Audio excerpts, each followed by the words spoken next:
I gotta say, we knew that you were probably gonna be on stage yesterday talking Fallout 76, but you just kind of decided to up the ante with like a lot more one more things. Was that always the plan, to just kind of say like, here's everything we're doing? I don't know that it was always the plan. We kind of got there. We're doing so many things. Yeah. And traditionally we would say, let's focus on this. But our fans kind of, they find a lot of things we're doing and they want to know. And so we just talked about it like, let's just be upfront and say, here's what we're doing, because we're excited about it. Yeah. And we think, all of our fans are as well. So it was, let's just get it all out there and let everybody know what we're doing. Yeah, well, because I remember it was a couple years ago on this show where you sort of talked about, your longer term philosophy for the studio, and that, you were going to do the Elder Scrolls 6 after this other mystery game that was sort of in between. So I guess we now know what that mystery game is? Yes, it's Starfield, okay. Which is incredibly exciting for us. We've been working on it for a long time. Yeah. And, it's one of those things where even though we're announcing it, there'll be a time, obviously, where we really show it off and dig deep, and that'll be closer to its release. Right, because that's the thing is you announced them, but he said it really was just a logo resolve, and there's not a lot. You said it was, I think it was a next-generation single-player experience is what you're saying about it, right? Yes, yes. Does that mean it's single-player only, it won't have online? Like you're focusing that on just a single-player experience?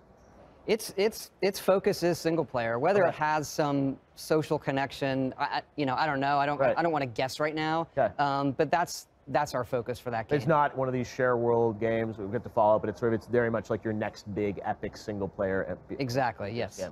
Amazing. So I mean, tell me, for you, and sort of you look at your time, how you're sort of you've got 3 studios now in BGS. I mean, where are you focusing your time right now? I tend to look. First of all, we have a great team, and I've worked with a lot of these people. The average time is over a decade, and they really know their stuff. So it doesn't take me kind of digging in the weeds on everything. Yeah. I tend to spend my time up front when we're doing a game. Creatively, what is this going to be? And then as it's coming in, Fallout 76 right now is dominating our studio's bandwidth, because that's the game that's coming out, and we have more people on that project than we've ever had on any project. But then the mobile game, Blades, is it's amazing, and that's an awesome team. Most of them are in Montreal, but we also do work in Rockville on that game. Yeah. And that's fun to do as well. So for me right now, I'm still a kid in a candy store. I get to look at all of these games and work with all of these amazing people. But is it transitional for you? Because I think for many times your team, you were focused on kind of one project. It was all in 100% on that. And now you've got, feels like 4 or 5 things that are sort of competing for attention. Well, the other thing is, I think it's from the outside. It's viewed one way. We always overlapped. Okay. Oblivion into Fallout 3, into Skyrim, into Fallout 4, and then Fallout Shelter, and doing VR versions. Yeah. And so this is just, it's a larger scale of that, but it's the same, where we'll do pre-production with a smaller amount of people until a game is really there. Right. And then when we enter production, we move the bulk of the studio to that game, but not all of the studio. And then as it's, coming in to get finishing for shipping, that's where our focus is. So would you say, Starfield, Elder Scrolls 6, are they in production now? I would say Elder Scrolls 6 is in pre-production, and Starfield is in production. It's a game we've been making for a while. Well, okay, so you're able to play Starfield now. Oh, yes, absolutely. That's a good way to say it. Starfield is playable. Yeah. Elder Scrolls 6, not in that way yet. Now, when you were on the show a couple of years ago, Elder Scrolls 6, you said that, I think something along the lines, someone reminded me on Twitter last night, that the technology wasn't there yet for the game you wanted to build when you said this thing was 2 years ago on the show. Yes. Is the technology there now? It's getting closer. Okay. What is your vision? I'm sure you don't want to say a lot about it, but what's the type of technology that you were looking to bring to life to be able to make? I don't want to spoil anything yet. I think the teasers that we put out they're kind of A, announcing the game, and B, ones of tone. Yep. How does the game feel? Hints at where it's set for both of them, both Starfield and Elder Scrolls 6. Okay, well, Starfield, we know. Space, I guess, seems like some kind of space something. Elder Scrolls 6, I'm sure the fans have been tearing apart. Even the music, it feels like. There's a little bit of info there, right? It'll have a subtitle at some point. It will at some point. Yeah. Even for us, though, putting that, redoing that music and putting it up there, even we get we get goosebumpy. Yes. Like, we can't wait, to have everybody be able to play this game but that's us too. We want to. I say that kind of creates like it's almost a tone sort of rallying call for the team, I'm sure too, because it's like 1,000%, 1,000%. Like, I mean, such a beautiful image, and again, not much more than that, but you see this. And there's like, some things there to pick apart, but we'll let our fans do that. I'm sure the rewinds are already happening. All right, well, that's the future. We're really excited that and even for you, this is, I'm sure, the next number of years of your life, thinking of like all these games and all these projects. As you get on, it's kind of, you do it for a long time and you think, well, what are all the games I want to make? Yeah. Well, let's just do it. Life is short. So that's kind of been my attitude lately. Well, let's talk Fallout 76, because that is coming out this year, and you gave an amazing presentation. You're such a master at sort of Thank you. encapsulating all this. I learned from you. Oh, stop, please. Well, it was really special, and I wanted to, a lot of people online had a lot of questions about the game. Just so people know, it's not playable here at E3, so sort of what we saw is what we saw, right? Correct. But a lot of people are kind of wondering now, the fact that you're doing more of this sort of share world experience, and you said, hey, you can play solo, but a lot of people were asking me, it's like, can I play offline? You cannot. You will see, even if you're playing by yourself doing quests, you will see other players. Okay. And you can interact with them, or you can ignore them, because there is a quest line. One of the main things that I saw feedback was when we say there are no NPCs. Okay. Okay, so that's one of the big differences that we really leaned on, which is every character you see is a real person. Yeah. But there are still robots and terminals and holotapes. So if you see a lot of the quests we do in Fallout 4 that are kind of this found world quest thing, we still do all of that. Okay. But then, so if you sort of picture doing those quests, or you watch someone play Fallout 4, it's like that. But then, as opposed to running into a gang of raiders, those are real players.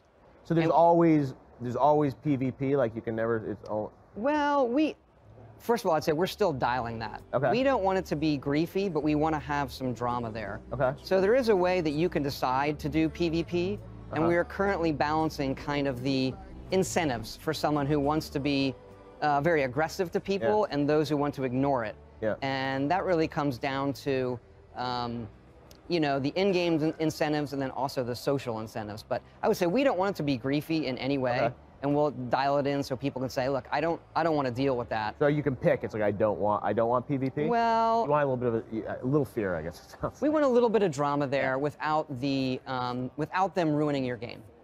Okay. All right. Fair enough. A lot of people are wondering, that's obviously in an online environment. How is that going to be accomplished? Still there. Okay. It's real time. So it's real time back. Yeah. Okay. Not slowing time, really? Well, it doesn't slow time. Right, yeah. But it lets you target and pick parts and all of that, but it's in real time. It still works great. Yep. It's different, obviously, because it's real time. Yeah. But the basics of it, which are, well, I'm not that good of a Twitch shooter. Yep. You see some other games. That's a good reference point. I won't even mention it. People will dig into it too much. Right. But you can kind of picture how it works. Like, I'm not as good at lining up someone and getting a headshot, but I've made my character good at VATS. Oh, and now I can do that. Okay. Do you see this as sort of, a game as a service where there's going to be content, there's going to be end-game raids? I mean, is it like, are you treating it like this, where it's sort of going to continue to evolve over time? Absolutely. With this, there's so much in it. That's the other thing. We always do too much stuff. And there's so much in this game that once we find out, here's what the players like, or here's what they're missing and they want, since we've built a system, our plan is to be adding into the game constantly, tweaking it, and have that long-term interaction with all of our fans. Now, the fans, I think, want to know about mods in an online environment. It's such a huge part of your games over the years, BGS. How are you going to treat the idea of mods or user content in this environment? We love mods, and so we are 100% committed to doing that in 76 as well. Okay. We will not be able to do that at launch, though. Yep. Our goal for launch, this is really new for us, is have a well-running, robust service, and then some period later, we're currently still designing what that service looks like. You'll be able to have your own private world and be able to mod it and do all of that. We think with our games, that's where like the long-term life of them really is. Yeah. That is trickier when you get into an online world, but we're definitely committed to that. Just won't be at launch. All right, now it's a big anniversary for Fallout this year as well. Fallout 3 anniversary. You guys gonna celebrate in any way? The Fallout anniversary? Like a remaster? Is that what you're... Yeah, if fans want something. We aren't right now, but you can play Fallout 3 actually on Xbox One. It plays in 4K. It's amazing. So it's still there. You can still experience it. Exactly, because I was saying people like, love playing your games and playing them again, and as you joked with Skyrim Alexa, which I heard that was your idea. Someone was telling me last night that very much. That was a joke that escalated. But it's so fun, and now it's actually, you can actually get the app on Alexa, someone told me. Someone built that. We didn't say it on stage, but it's actually real.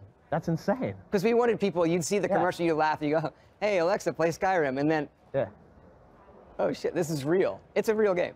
Yeah, no, it's amazing. It was like a joke we all make too, like, well, what would be the funniest place to put Skyrim? And then, like, oh, we should do a commercial. We should do that. And there was, no, we should really do it.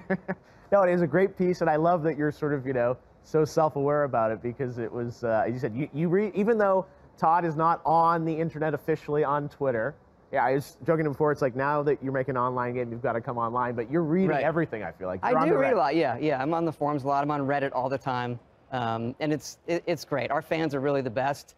They give us crap for the things we do wrong when we deserve it, and they embrace us when we do great things. Well, what I think is so exciting coming out of yesterday was that BGS, sometimes you guys would go away for a number of years and disappear, and it feels like now so many projects, it's like you guys are going to be more present more often in our lives. We would like to be, even like we go away for those periods, and it's, we do it because we have to, but we don't enjoy that. We'd like to have more things coming out, and these games show that. And that's what was cool, because typically you've gone in this mode of like, we'll announce the game and ship it 6 months later, and now, with some of these, especially new IP, it feels like are you going to be a little more open now about sharing things on these games earlier, like something Starfield? Like, is it going to be like, hey, when we talk about it again, it's going to ship in 6 months? I don't know. I think I still think when you really want to show a game, have it come out as soon as possible. Yeah. What we do in between, I still think is up in the air. This is kind of like new for us to do what we did, so I don't want to promise anything, because I honestly don't know. First New World, 25 years. Yeah. That must be exciting, though, for the whole team, right? It's incredible. It's incredible. I mean, look, Elder Scrolls and Fallout are just amazing worlds for us to play in. But when you're doing those, you are looking back, like, how do you want to reinterpret, X and Y? And then you go into Starfield and you say, okay, what is the tone of science fiction that we think is unique, that really excites us? What would we want to do in that kind of game?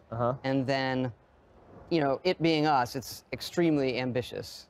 And is that an idea you've had for, a decade, or like how? Yeah, absolutely. In your head, and you just wanted to do it?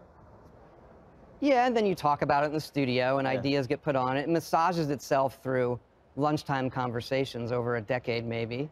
Wow. And then we filed the trademark 5 years ago. Wow. So that's when we really... That's what our fans have. They see the trademark. Well, that's why people have known that there was something, but always people like, where are they going to announce it? What is it? And I think it's great. You say like, hey, yeah, we're making it. We're not saying much about it, but it's like, it's something that, you're obviously playing, thinking about, and we can't wait to see.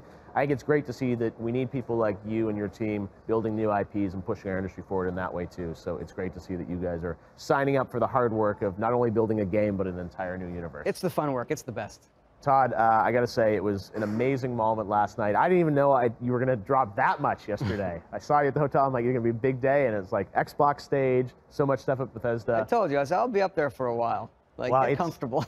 No, but it was, I remember, I think it was Fallout 4. It was like, it was like a 37-minute presentation that you did a couple years ago. And that was amazing. And to come back with this and not just talk about 76, but all those other projects was incredible. So thank you so much for a lot of work by the whole team. Yeah, no, you have an amazing team, 3 studios.